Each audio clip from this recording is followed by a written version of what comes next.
Pobol y Cwm Affganistan a fi gan Maggie Smales, aelod o Ferched Wawr Bro Radur sy'n rhannu ei hanes.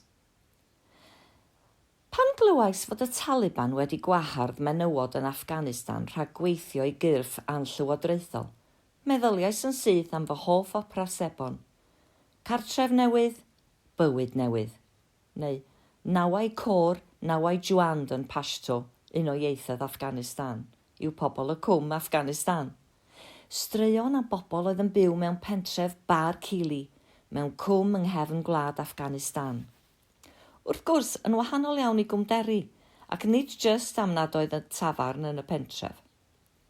Darllenwyd yr opera sebon hon i Affganistan gan Wasanaeth Byd-eang y BBC ers 1994, a dyma'r rhaglen radio fwyaf poblogaidd yn y wlad ers bron i 10 mlynedd ar hugain.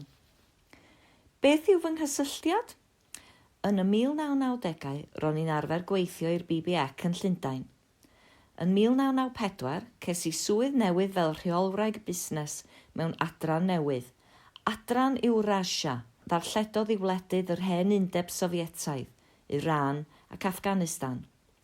Gofynnwyd i mi helpu i reoli o Lundain, prosiect newydd i ddarlledu rhaglenni addysgol i Affganistan. Roedd na ad-drefnu enfawr newydd fod a'r penaethiad newydd yn gwybod fawr ddim amdano, heblaw ei fod yn rhyw fath o ddrama oedd yn cael ei ariannu gan y BBC a grŵp o asiantaethau cymorth. A'i fod wedi ei leoli yn Peshawar ym Mhakistan. Ac o fewn mis, o'n i ar y ffordd i Pakistan i ddarganfod mwy. Felly, dechreuodd berthynas 10 mlynedd gyda'r ddrama a aeth â fi i Pakistan ac i Affganistan. Sefydlwyd y prosiect gan John Butt, Sais oedd yn aelod o adran Pashto y BBC, ar ôl byw yn Affganistan a Pakistan am flynyddoedd lawer. Roedd eisiau dod o hyd i ffordd newydd o helpu'r bobl gyffredin. Dychmygwch bentref nodweddiadol Affgan. Dim trydan, dim teledu, dim meddyg, dim fferyllfa. Yr rhan fwyaf o bobl yn anllythrennog, yn enwedig y menywod. Felly, dim llyfrau.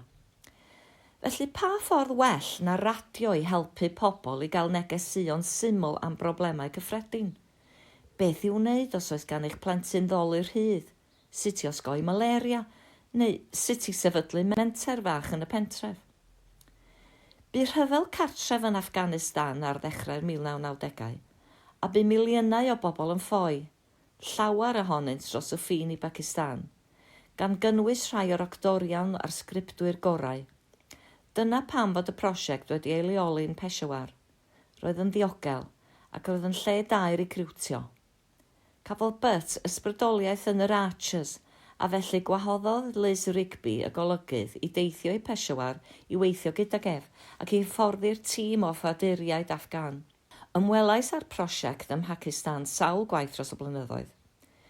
Wedi'r Taliban gael ei curo gan fyddinoedd Prydain ac America ar ôl 9/11, roedd yn bosib i'r ddrama symud i Kabul, prifddinas Affganistan. Dere nawr, meddai fy ffrind Shirazuddin, cyfarwyddwr y prosiect.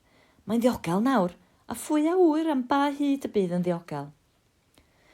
Felly, ym mis Mawrth 2003, teithiais i Kabul am bythefnos, un o brofiadau mwyaf diddorol fy mywyd. Fy mhrif dasg oedd helpu gyda gwaith ymchwil y gynulleidfa a sgrifennu adroddiadau yn Saesneg. Fe wnes i ymweld â'r brifysgol ac ysgolion lleol. Roedd hi'n gyfnod o obaith mawr.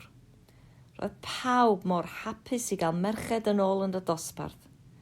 Fe wnes i gael picnic gyda menywod lleol mewn parc yn Kabul. Mae'r Taliban wedi gwahardd menywod yn ddiweddar rhag ymweld â pharciau, am ei bod yn ei hystyried yn anfoesol. Roedden ni'n ymweld â phobl neu cartrefi ac mewn gwersylloedd ar gyfer ffwaduriaid sy'n dychwelyd o Ewrop. Cefais gyda mam yng nghyfraith fy ffrind Shirazuddin, a byddaf bob amser neu chofio hi'n siarad am weddio bob dydd am enaid George Bush, am ei fod wedi ein hachub o'r Taliban. Ers rhai blynyddoedd, mae bywyd newydd cartref newydd wedi cael ei gynhyrchu gan gwmni annibynnol Affgan o'r enw Tajala. ac roedd yn dal i gael ei ddarlledu gan y BBC ac yn dal yn hynod o boblogaidd. Yna, ychydig cyn y Nadolig, cafodd menywod ei gwahardd rhag gweithio i fudiadau fel Tajala.